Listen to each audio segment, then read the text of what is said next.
very good evening and welcome to Big Talk on Global Television. My name is Ubong Osora, and today on the show, we're going to be highlighting and discussing what it means for young people in Nigeria to be involved in politics and leadership.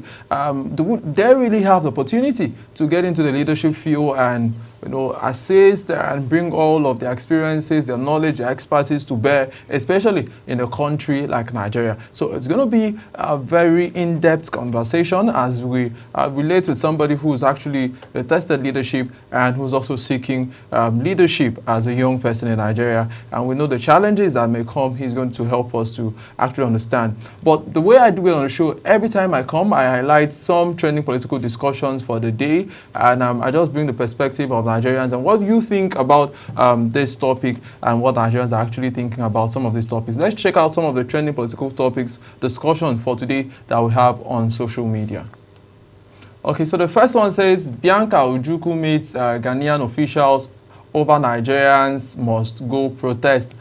This is something that actually came by starting, I think, 2 weeks ago, where we saw protests in Ghana over Ghanaians asking that Nigerians should go. I remember in the 1970s we had a reverse where that was the case, where Nigerians were the ones asking Ghanaians to go, and today we're having Ghanaians asking Nigerians should go. And I personally, from experience, I have a lot of persons, over 10 persons that I could call over my head who are Nigerians who are in Ghana. So, and we have a lot of Nigerians doing business in Ghana, and we've been relating, very well, but now we are seeing all of this happening. And today we saw the Minister of State for Foreign Affairs, Bianca Ojukwu, talking about what Nigeria can do and also relating to the Ghanaian government, trying to see how we can actually solve this issue. Let's see what some Nigerians think about this protest in Ghana over Ghanaians asking Nigerians to leave. Let's see some of the comments Nigerians are saying. Onyebuchi Thomas Akuma says, Niger never thought there will be a day Ghana will not favor. There will be a day Ghana will, the favor of Ghana. Okay, I think what he's trying to say is that Nigerians never thought there will be a day where Ghanaians will return the favor of Ghana must go. Okay, any other person said something? Kalu Uchechukwu says, yes, Nigeria must go and fix their country. Yeah, of course. Something, but you never can take away migration in world politics. People will always migrate. There's a room for that. Let's check out another story for you tonight. ADC appoints ex-NAS president, deputy national youth leader. The African Democratic Congress has announced the appointment of a former president of the Nigerian Association of Nigerian Students, Chinoso Obasi, as its deputy national youth leader. Okay, so did we have any comment on the story that we brought for you? Ebuka Godson Chimumba says, even if ADC presents a sign from heaven as its presidential candidate, the Yorubas will still vote for Tinubu. This same thing happened during the President Muhammadu Buhari's administration. Dibos will still do the same thing. Politics in Nigeria is based on religion and ethnicity. That is totally the thought of Ebuka. And maybe he has a point because, come on. Let's take the last story for tonight before we get into our discussion in the studio. ADC does not represent PDP's interest. Kanu chairman to the People's Democratic Party in Kanu, the Kanu State chapter has disassociated itself from the breakaway members who formed the coalition under the African Democratic Congress. And the chairman is saying the coalition does not represent the interest of the PDP. I covered the PDP NEC meeting some last week. Yeah, last week in Abuja here, and where we saw a PDP come out to say they are not a part of the coalition. So the chairman is just reiterating what was said at the NEC meeting and is telling it to those in Kanu. PDP is not a part of coalition. Let's see a few comments before we get back to the studio. Impact Journal said something. Say, which one be PDP? Oh, are they referring to Wike PDP? Because people ask questions. They say PDP, Wike, is Wike, but Wike, I don't know. Maybe still a part of the PDP. All right, so the Minister of the FCT is a member of the PDP. As of today, we don't have any information that's not a part of the PDP. Mariam Russell says, what interest is he talking of apart from that of the Nigerians? So If you're trying to call question, should it not be the interest of Nigerians that should oversee interest of political parties? But let's get back to the studios now. We have Dr. Moses Paul, who is the Secretary General of the Obedience Movement, join us in the studio live in Abuja to help make sense of the discussion, youth leadership in Nigeria. And it's good to see you, Doctor. Same here.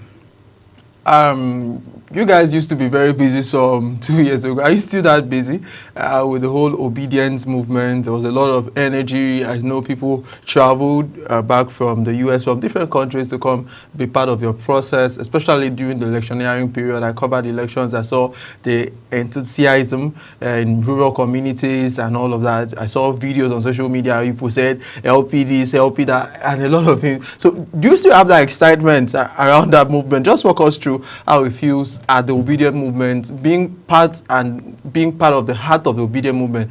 What's it about the movement this time? I mean, you can see you're in Nigeria, and the obedient movement is the only opposition to this current government, whether it has to do with holding leadership accountable, the judiciary, the election, INEC reform, or whatever you have. It's still the obedient movement, essentially. And you saw what happened on the 19th of July during Peter Obi's birthday. I mean, it was engulfed from Kano to Abuja to Lagos, all over the places, people coming out to, you know, that essence, that energy that the obedient movement represents, that is above the parochialism of tribe, religion, and party affiliation. You see it, and it's currently ongoing. I mean, the Twitter is always on buzz, social media is always on fire till tomorrow, holding leadership accountable on issue-based, you know, governance. So I can tell you that the energy is still there, even though, yes, we're not in an election year. But as the election year approaches, you're going to even see more of that. But the conversations today, you know, on social media and in places are still very much been anchored on the obedient movement, and also because Peter Obi has never stopped his philanthropic, you know, gestures, you know, from different places, institutions, you know, hospitals, and, you know, particularly he is very inclined to the nursing school, you know, in producing medical-related, you know, young people. And because he's there ensuring that we have, you know, education, and is investing into education and health, the obedience are also talking about all it. Right, so there's a big question about funding of the movement, and I'd like to start with asking the big questions. How is the obedient movement funded? Who funds the obedient movement? Is it, how do you actually get funding for the movement? How is the obedient movement funded? You can see what happened during his birthday. It's people-centered. The obedient movement has always been people-centered. I mean, unlike what we've ever seen before in the history of Nigeria, where the Akarasela does her own poster, the Baba, the taxi driver does his own sticker. This is what you saw. It is a people-centered, driven movement. And even with the birthday that just passed in a few days, people just went to different hospitals, different places, and carry out this moral gesture. So the people movement is one. That's why we say, when we say we know they give shishi, it means that we carry out the services ourselves. This is the essence of the obedient movement. And that's why it is so powerful, because it is people-centered, people-driven. People are the ones that form the basis for its funding. That's why the saying that what you need is what you need, not what you need to get what you need. Meaning that if I want to go to Lagos, I probably need a ticket or somebody to give me a lift. Not necessarily that I need the money, you know, to carry out, you know, to get to Lagos. So, and this is what embodies the obedient movement. And that's why funding for the obedient movement is always very easy. Right. So interrogating the question, because a lot of people have talked about it, that you don't give money and all of that. But we know that the Nigerian electoral system is highly induced with monetary value. And you can't run an election. I remember during my years in university, I ran for Secretary General. That's the little elections I did. And I know how much I spent at that level. So how are you thinking about winning election? Because there have been talks about you have the numbers, but you don't have the structure. And people keep mentioning structure, and which I'm going to go in as we go into the broader conversation. Let's walk us around. What are the plans? Because here you had a good showing for a first time, 6 million votes and all of that. But are you not thinking about maybe getting funds, getting to the people, making sure that you have agents in all of the polling booths, and all of these things are going to be capital intensive? I just told you exactly how the Obedient Movement runs, which is even more, how do I put it now? You heard what I said. What you need is what you need, not what you need to get what you need. So I need to pay you. So for those in the Obedient Movement, it's not about, like politicians say, the ends justify the means. It's you consider the means. It's the people. And the reason why this current administration has taken Nigeria to, in quote, where we know, it's based on the material conscious political ideology that has plunged us to where we are today. You saw what happened in Edo State. I was in Edo State during the elections. Both the APC and the PDP were paying as much as 40 to 50,000 to each voter. Do you have evidence to back that? The evidence are all over. They are all over there. They're in so the APC, PDP paid 40. Yes, they were paying people. I mean, the recordings are there. Go to the internet and just type, and you'll see all of that come out. And this is where they've reduced our country to today. I mean, even in Abuja here. Those are strong allegations. There are no allegations, and we don't, you see, this is why we've gotten to the point where INEC will say that there are glitches with our, is the glitch, am I the one that announced the glitch? And so let's not get political correctness, because that is what has plunged our country into this immoral, consciousness that we have right now, that everybody has become a criminal, for lack of a better word, That's a generalization too. But well, let's stay. I'd like to ask now, there's been conversation about the Obedient Movement tinkering with political systems, because as far as we know in Nigeria, we don't have independent candidature. So if you want to run into for an elective office, you have to be part of a political system. And we saw your movement adopted the Labour Party at the time. Are you thinking of staying with the Labour Party? That's a conversation. Or are you thinking of getting into other parties? You see, the Obedient Movement is not about cycle of elections only. That is important, but that is what political parties concentrate on. They are always about cycles of election, and it's always about grabbing of power to share the loot of power. The Obedient Movement is to see a working Nigeria. So it goes beyond the 4-year rotational shift of power sharing. This is what differentiates the Obedient Movement, with political parties. That's why I can tell you that I know many of my friends in the APC that voted for Mr. Peter Obi. Many people in the PDP voted for Mr. Peter Obi. There are many more Obedients that are embedded in different political parties than you can think of. But yes, like you said, because Mr. Peter Obi went to the Labour Party, the bulk of the Obedient Movement, and that is the only vehicle in any case, to accessing power. So yes, we voted for the Labour Party. So there's also conversation around the fact that Mr. Peter Obi, like His Excellency, former Governor of Anambra, Peter Obi, ran campaigns on some premise. Some people said, he was the youngest. He was younger, not like the youngest, of course. He was younger among the contending, the prominent, the forerunning candidates that we had. And people say, okay, we could go with him. But it seems that conversation in 2027, if he's still going to run, which is, you talked about it, if he gets into the ring, may not really sell. People said, shouldn't you as young people be considering somebody who's younger, who's closer to the age bracket of maybe 40 to 50, around that circle, with more energy to be able to carry out large-scale reforms in Nigeria? Mr. Peter Obi was born after the Nigeria's independence. What we're clamoring for is not to have people who are older than Nigeria. But I can tell you, as one who has had the rare opportunity to have traveled Mr. Peter Obi home and abroad.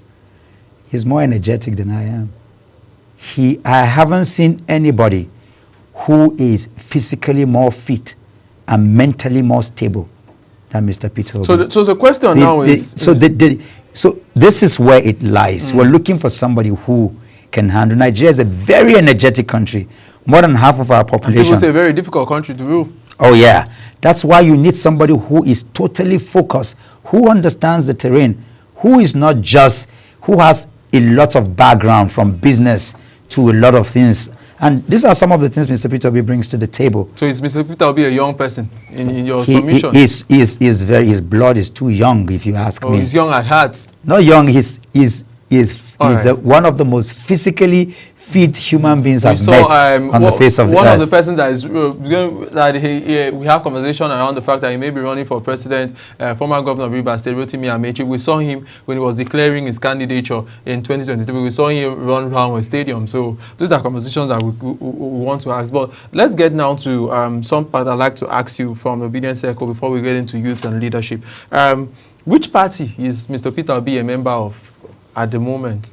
Oh, no, he said he is still a member of the Labour Party. But we saw him at the coalition meeting. That's what I'm saying. He's a member of the Labour Party, but fully involved with the coalition. The coalition is coalition of parties.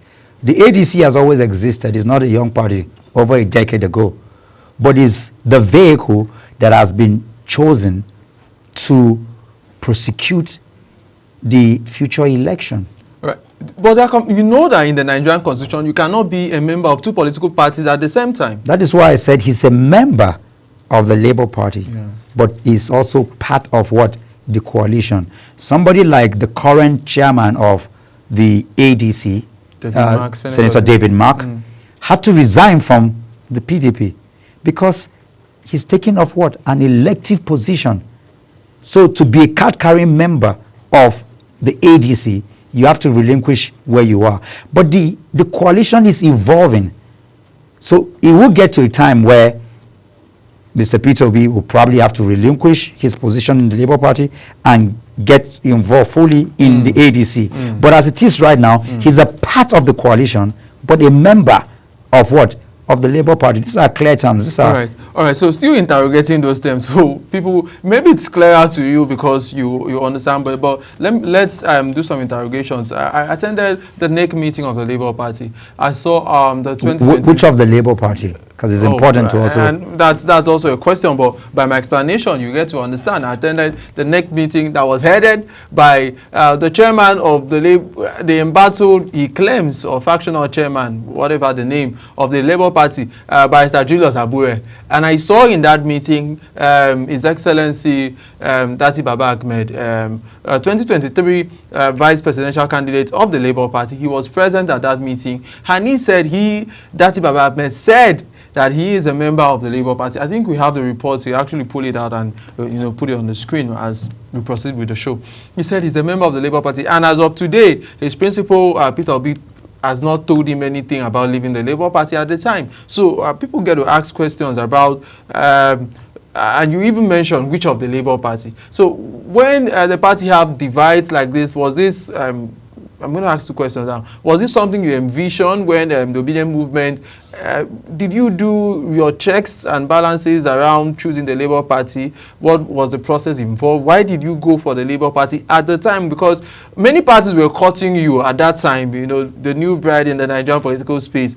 And just lead us through some of those things. For example, I'm a member of the ADC. I'm a card-carrying member of the ADC. I was never a card-carrying member of the Labour Party. I'll come to that. Yeah, go ahead. Yeah. So to understand where the Labour Party stands, the Obedient Movement, which is a movement for good governance, accountability and transparency, which is headed by our epoch leader, Mr. Peter Obi, we mirror his characterization in terms of integrity, transparency, accountability. Wherever he goes, that's where the movement goes. So the fact that he went to the Labour Party automatically puts the Obedient Movement in the Labour Party. It wasn't a question of whether we have to. Of course, you know that political parties in Nigeria do not have ideologies. They are just vehicles. Unlike what you have in the Republican or the Democrats, which there are schools of thoughts that you have to go through, to reshape your thinking in terms of the principles of those political parties. That's not what we have here. We're praying that as Nigeria evolve as a nation, that we'll get to a time where people will stick to political parties based on their ideology. So to answer your question, this is why the Obedient Movement at that time found herself. They found themselves in the Labour Party simply because Mr. Peter Obi is in the Labour Party. All right, so there are conversation about, we've seen different people in the PDP. I had a PDP NEC member sit where you are seated now, and saying that the party is courting Mr. Peter Obi to come back to the PDP. So if, what you are saying is that wherever Mr. Peter Obi goes, that's where the Obedient Movement goes. So if Mr. Peter Obi goes into the PDP tomorrow, that means the Obedient Movement is going to the PDP. Absolution. Wherever Mr. Peter Obi is, that's where the Obedient Movement. But you're already a member of the ADC. Exactly my point. But I'm in the ADC. There are people in the Labour Party. There are some people, like I told you, followers of Mr. Peter Obi in APC and even PDP. But we will all vote for what? Mr. Peter Obi. So if he goes into, if he decides to heed the call of PDP, and maybe you've seen where PDP stakeholders differently, I think was on the front of one of the newspapers this morning, calling Mr. Peter Obi to come back to the PDP. So what they are telling us now as the Secretary General of the Obedient Movement is that if Mr. Peter Obi goes back to the PDP, yourself goes back to the PDP, or you join the PDP? The question is absolutely yes. The Obedient Movement is always where Mr. Peter Obi is. So there have been questions about transparency and the Obedient Movement. I've seen people on social media come out to accuse some members of your movement of not being transparent enough with funds. How do you assess the transparency level? Because there have been some donations to the movement during the elections. I don't know if people still do make donations to the movement now. Could you walk us around how transparent the movement is? The movement is the most transparent, accountable, people-centered movement till to date in the country and probably in Africa. You saw how members of the movement even came out to do what? To account to the entire world, after the I don't want to mention names. I'm being very careful now not to mention names, but there are names that people throw out, and they are prominent members of your movement. You can even mention names. I mean, that's okay. But you can see that we live in a country today where one of the people who called the current president all sorts of names, unprintable names that I can never even say. Today, because he has assumed the position of the presidency, he's now doing what?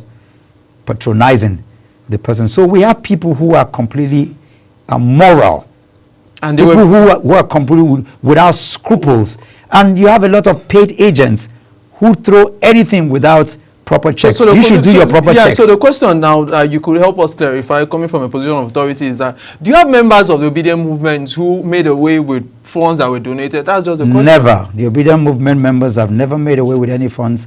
Everything has always been accountable for. And I want you to know this, that as a Secretary General, I can tell you, somebody can wake up tomorrow, go and steal something and say he's a member of what?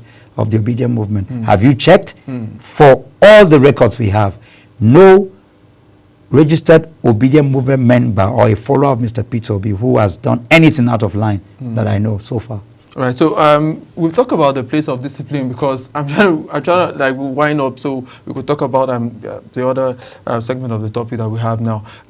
Because there are conversation around people just follow, and which we saw with the Labour Party, because when the Labour Party came on stream, a lot of people went into the Labour Party, just followed and were elected into offices, and people started asking questions. We didn't see like a change. Politicians got new SUVs, immediately they got into offices, and Nigerians raised questions. We didn't see Labour Party people or people who were at obedient events and whatever. We didn't see them come out to say, no, we are not taking these gifts because we are obedient. So it seemed they just followed the trend. So how sure are you that even if your principal gets into office, is still going to work with these people? I mean, follow the trend, because Nigeria is also a country where people speak without guards. You can see when Senator Tony Moye was screaming and shouting at the House. You can see people like Ireti Kingibe, Senator, screaming and shouting every day. These are people from the Obedient or the Labour Party circle. Let me not even say Labour Party. These are followers of Mr. Peter Obi who have been staying true to their course, you know. But again, the bigger issue there is that what happened, what you saw, the surge in 2022, 2023 is an evolution, you know, where people were tired of the status quo.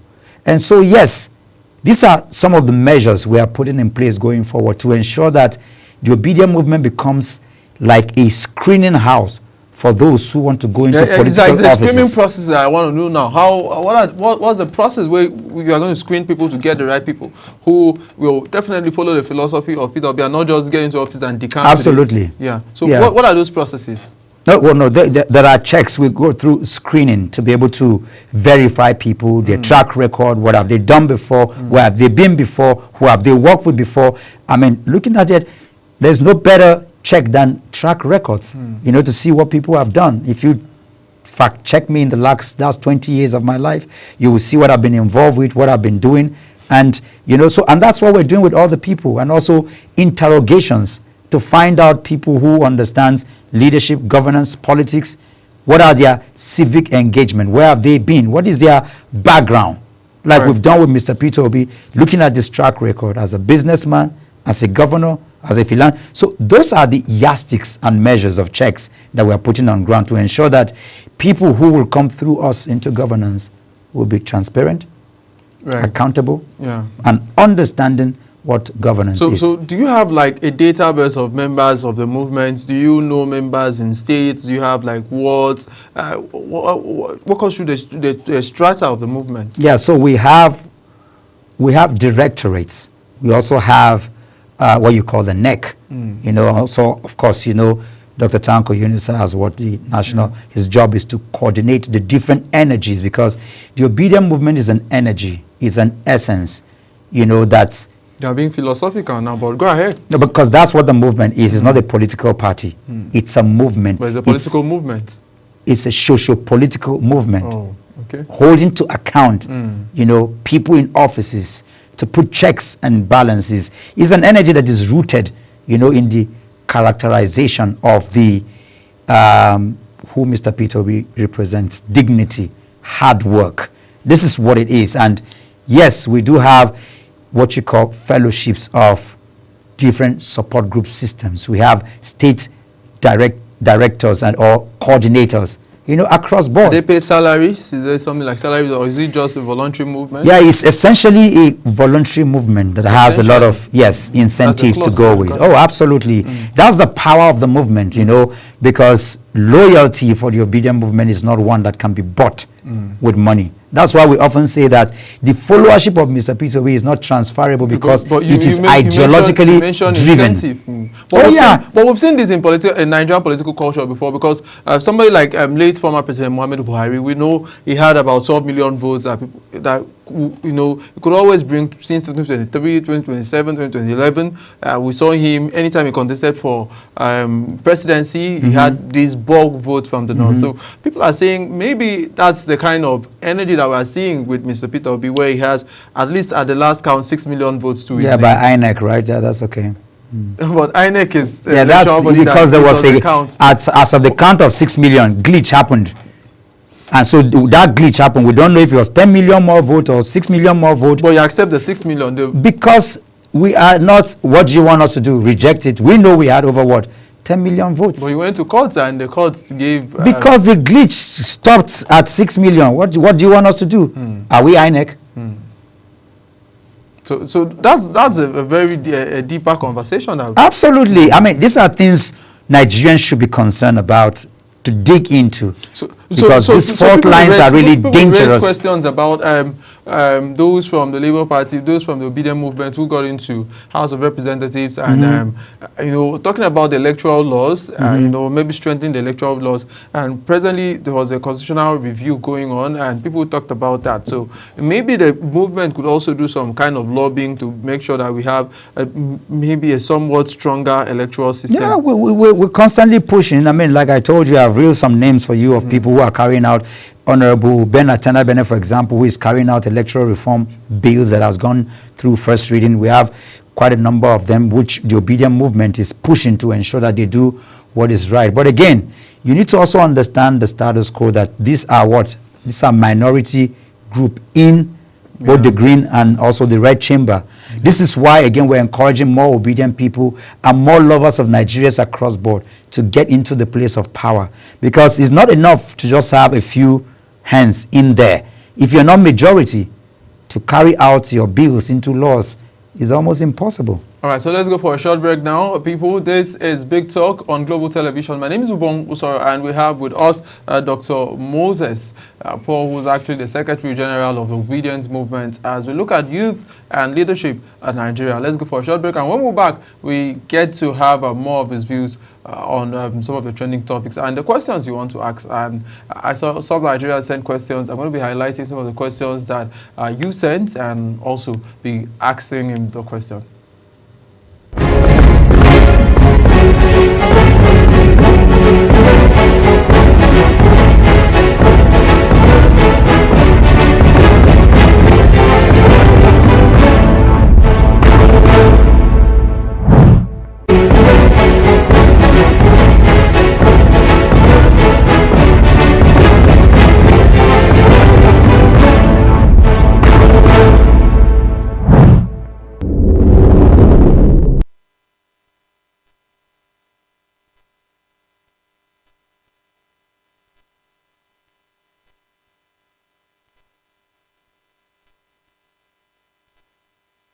The Speaker of the House of Representatives, Honorable Tajudeen Abbas, who was represented by the Chairman of the House Committee on Youth in Parliament, Olamjulonwo Alao Akala, stressed the need for young people to live in the present and drive Nigeria's transformation through meaningful participation in politics and policy making. He emphasized the importance of reforming outdated laws, supporting youth-inclusive policies like Not Too Young to Run, and backing the proposed bill for reserved seats for women in parliament. So painful. I keep telling people that Nigeria of today, if we do not take action, nothing is going to happen. Everything is going to remain the way it is. It's going to be garbage in, garbage out. And if we are here and we keep saying that we're over 60% of our population, 70% of our population, and yet there's no change, and the change we want, we cannot articulate it. We cannot put it into proper. So what are we doing? We need to come together, and that's why we need to take action.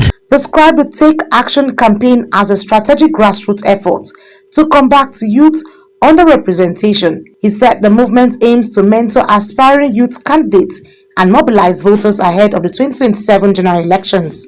The statistics before us are alarming. Despite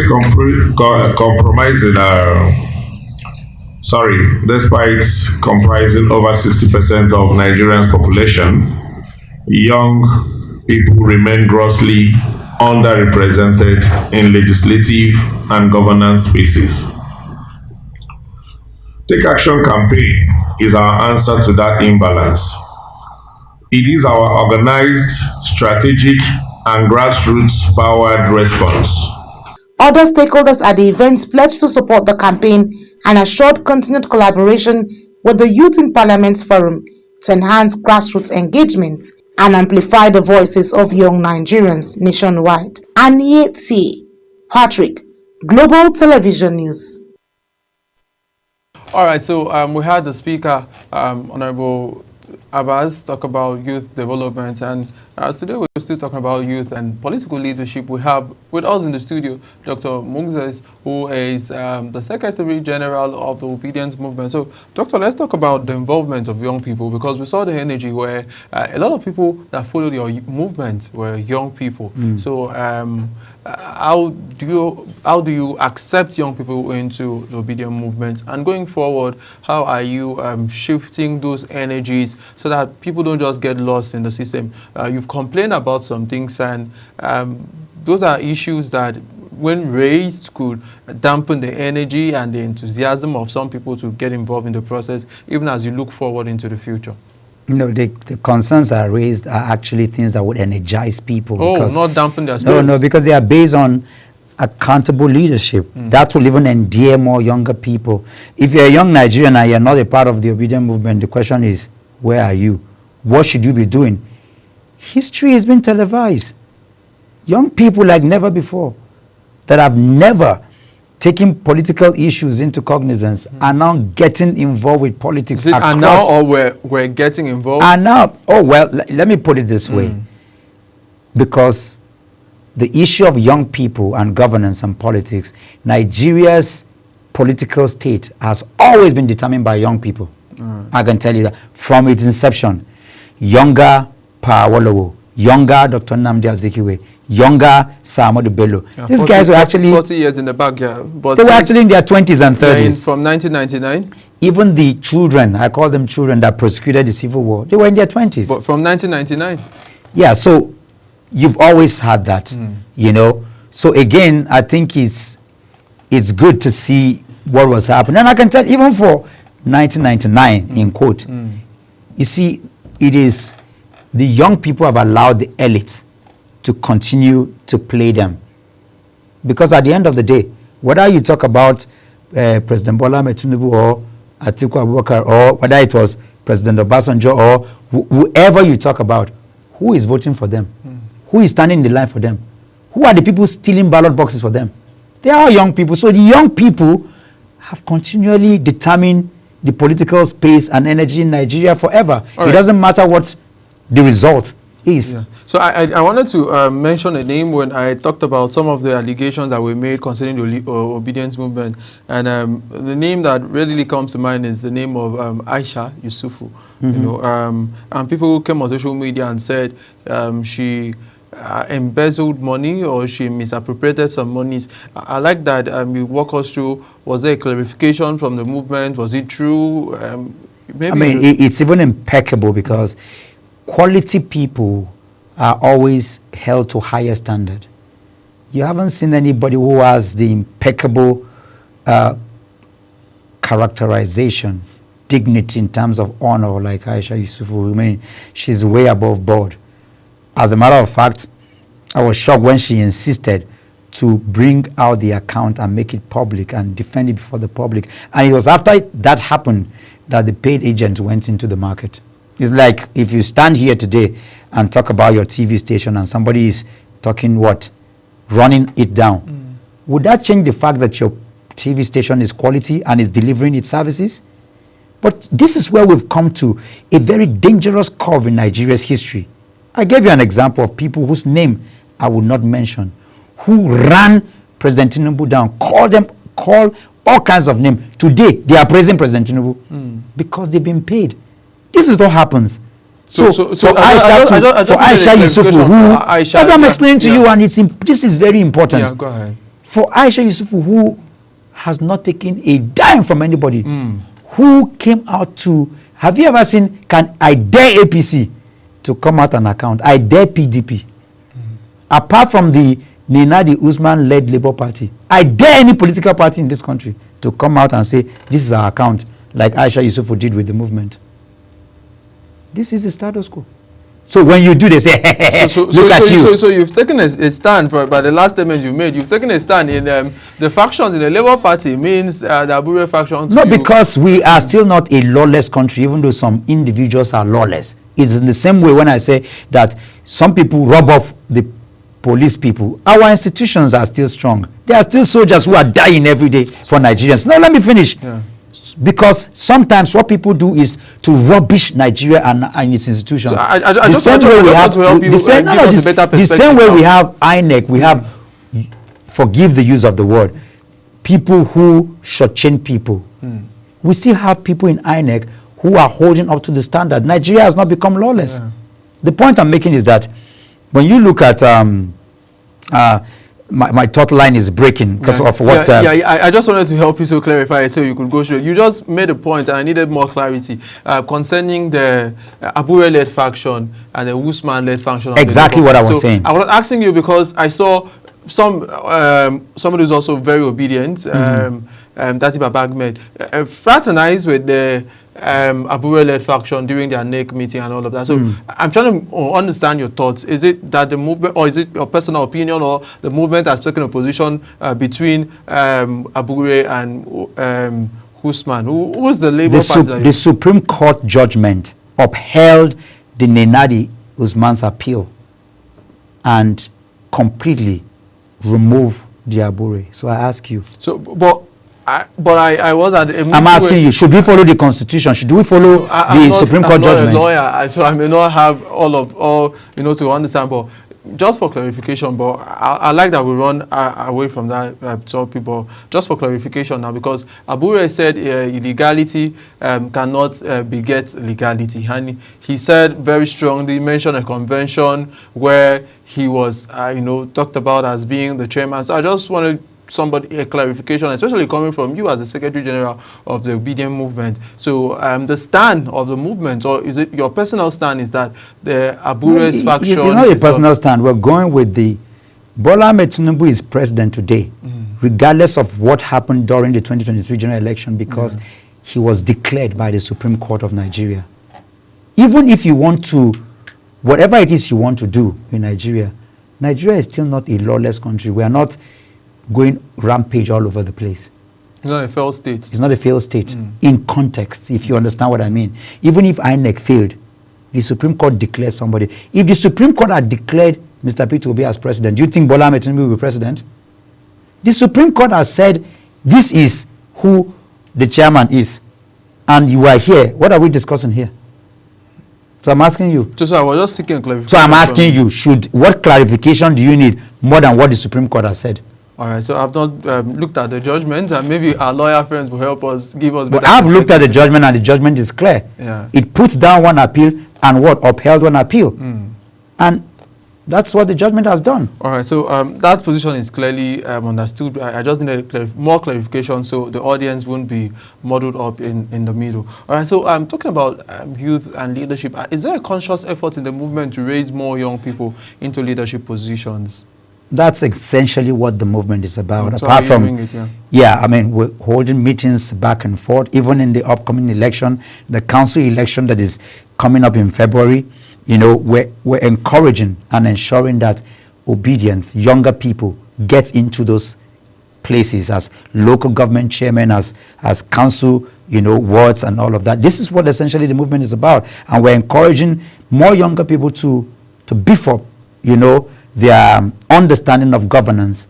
We're sending some to SPPG schools and all of that, and talking to more young people to ensure that they get into the place of power. Because if you sit down, you only be used as what? As machineries of those who are the money bags and who manipulate and continue to undermine our democratic ideals and processes. All right, so being a Secretary General of the Obedient Movement, I've also seen that recently you yourself have decided to also take up a little bit more of leadership. Can you walk us through the campaigns have not started, so maybe after, when the campaigns start, you come do a paid advert about the campaign. But can you walk us through the motivation about not just wanting to lead at the movement level and wanting to get into, get more resources and get more ability to be able to influence people's decision?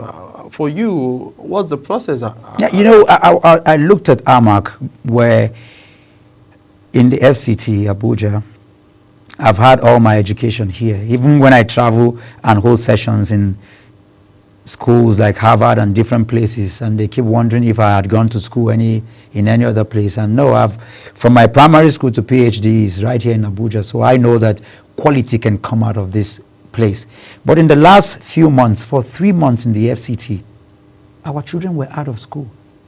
And you know that education is the first indicator in terms of the human capital development. It is unacceptable. And to see within the FCT that young people like myself are not given opportunity in the place of power. You have injustice working on our two legs and all kinds of things that should not be, especially because we're talking about Abuja. When you look at AMAC, for example, sitting with over 150 diplomatic embassies, the Aso Rock, you know, you look at the National Assembly. Have you ever thought of who is like the mayor of Abuja? This is Nigeria's, no, Africa's. Nigeria is Africa's most populous nation. It is a center of gravity for every black man on the face of the earth. So AMAC is a center of inclusion, of unity. Yet, when last did you see the chairman of AMAC on any national platform telling us this is a center of gravity? And so, looking at that, I took the challenge to say, having traveled many countries across the world, I've been to, you know, from London to New York to, I've interfaced with some of the mayors and people across the world, and I know the run-ins in terms of waste management, in terms of healthcare, in terms of education. I know what can happen to revamp a city like Abuja. Right, so that led me to taking the challenge. Well, so that takes us to the question now, and we see you now as a member of the ADC. Yes. And people, Nigerians wonder about politicians moving from party to party. This is a conversation that keeps going. We talked about even your principal, Peter Obi, was in ABGA, moved from ABGA to the PDP, from the PDP to Labour Party, and we saw him at the ADC meetings, meaning he may move to the ADC, he may not. The PDP is calling him back, and already you said you were not a member of the Labour Party. I was never a card-carrying member of the Labour Party. But you are now a member of the ADC. Yes, I'm actually the candidate for. Let's a member. So, and you're saying if your principal moves to PDP, you are also ready to move to PDP. Are you not worried about we changing this narrative where we stick to one political party and we are known that this is where we belong? When you have a government that has decided to make it impossible for the opposition to work, what options do you leave us with? When you have a government that is paying people to ensure that oppositions are imploded, paid agents have infiltrated all the opposition party, including the PDP, including the Labour Party. When you have that, what choices do you leave Nigerians with? For me, is the bigger picture. Why do we have people who have become so undemocratic? I mean, people who champion the cause for democracy, when they get into power, what is it about power that makes them become so animalistic in nature that wants to destroy? Because the energy of any nation is the power of opposition. It holds to check and balance. But when you have a government like this particular government that I know that are paying people to implode the different oppositions on live TV. It's not an allegation. I'm telling you what I know that does exist. If you read your paper today, you will see the former ADC chairman saying he was offered ministerial position, he was offered money, he was offered all kinds of things to sell off the party to people that will just put it in their pockets. The allegations not proven, but go ahead. This is what we have, you know. And so when you have a government or a leadership that has descended to this level, you leave people with no choice but to be rambling all around. So it is a creation of the government in power. Right. So we talked about the youth being decisive for once and saying we want to stay together. We are not going to do this. We have taken a decision. And people talk about the space of ethnicity, tribalism, and maybe poverty. Could you walk us through how you've been able to mitigate these challenges of ethnicity in your obedience movement, of poverty, and even religion? You know, the obedient movement is the only movement that is above the parochialism of tribe, ethnicity, and it's one that has been able to engrave the virtues of, dignity, of ensuring accountability and transparency. And it was only possible because the ideals that formed the Obedient movement is not one that, was formed on the basis of these parochial tendencies. And that's why you find people who are Yorubas and I dare say that Mr. Peter Obi won Lagos because Yoruba people voted for him. They love him. I have a lot of people, when you talk about the Obedient movement, tribe, ethnicity, political parties all give way to, the ideals of what we hold very dear. And it is possible because of the person of Mr. Peter Obi. As we gear up towards ending the session now, I'd like to ask, are members of the Obedient movement, at least those in offices like you, because you mentioned all of these things that you do, and I'm trying to imagine in my head, how much time do you have to, go to school, teach, do this one, pull out, communicate and all of that. Are members of the Obedient movement, at least those in the executive positions, are they paid? We live at a time where just tell me a yes or no. But go ahead. No, we're not. There are incentives. Oh. Yes.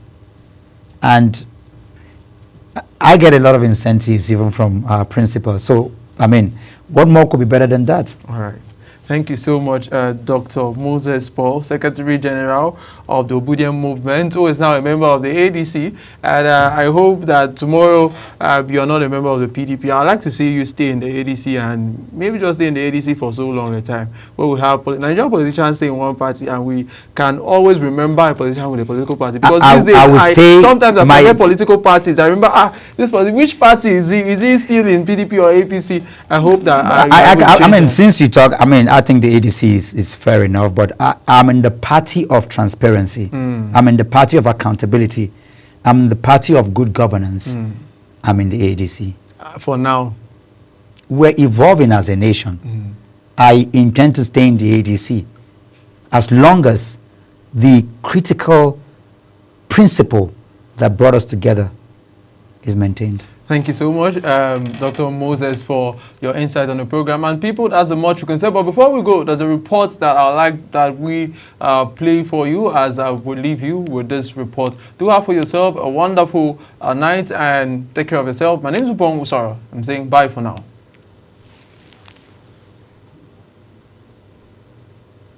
Secondly, we also create and allot voters to polling units, and we make these polling units available to the state electoral commissions. On his part, the Forum of State Independent Electoral Commission of Nigeria Chairman Maman Eri sought INEC's support in areas such as technical assistance, capacity building, and knowledge sharing. The recent Supreme Court judgment that annulled Rivers State elections, local government elections, it is so clear that most of the states have their own laws that have been enacted and passed by the House of Assemblies. And the fact remains that most of us have this issue of 90 days notice of elections. And from all indications, one of the Supreme Court judgment hammered on the issue of 360 days. How do we marry these two? Both parties reaffirmed their commitment to delivering more transparent and credible local elections across the country. Anieti Patrick, Global Television News.